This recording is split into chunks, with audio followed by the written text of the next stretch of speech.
Let's discuss the second commandment according to the oldest, that is the Jewish enumeration of the Ten Commandments. In Christian tradition, it's the first commandment.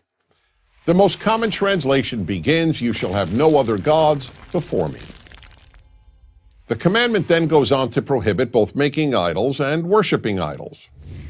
Most people, when they think of this commandment, understandably think that it only prohibits the worship of idols and the worship of gods, such as the ancient pagan gods of rain, of fertility, all the other nature gods, and chief gods such as the Roman Jupiter and the Greek Zeus. However, there is a major problem with this understanding of the commandment. Since no one today worships these gods, let alone worships idols made of stone, most people think that this commandment is irrelevant to modern life. The irony, however, is that this commandment is not only relevant to modern life, it is in many ways the mother of all the other commandments. Why is it so relevant today? Because today we have as many false gods as the ancients did. And why is it the mother of all the other commandments? Because if we identify false gods and avoid worshiping them, we will eliminate one of the greatest barriers to a good world, false gods. So let's begin by defining a false god. The point of biblical monotheism is that there is only one God, and that only this God, the creator of the universe, who demands that we keep these 10 commandments, is to be worshipped. Why? First, because one God means one human race.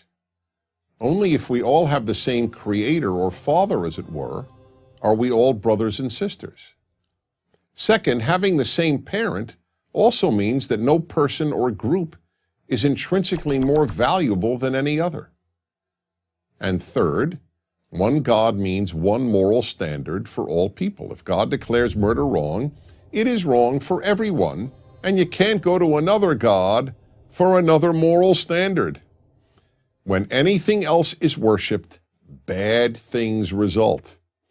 Not only things that can obviously lead to evil, such as the worship of power, or race, or money, or flag, but also things that are almost always seen as quite beautiful, such as art, or education, or even love.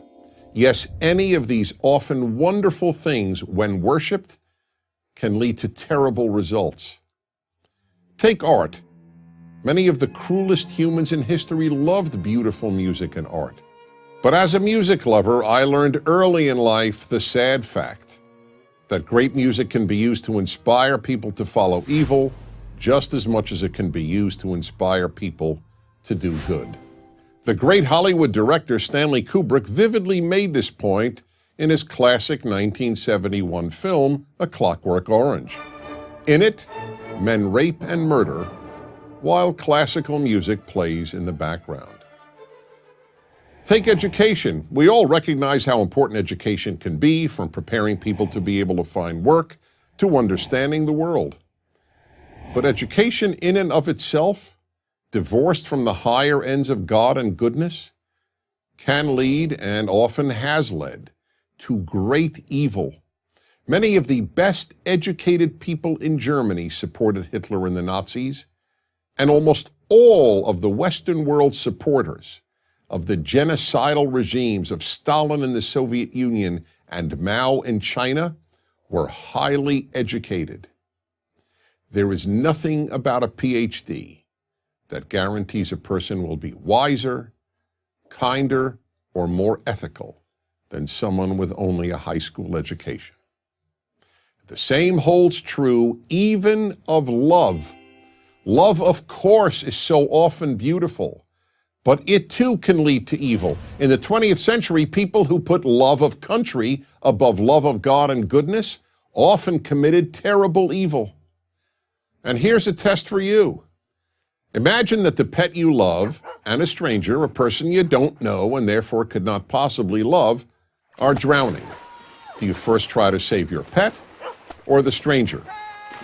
Well, if love is an end in itself, you save your pet. But if you hold human life as a higher value than love, you won't follow love.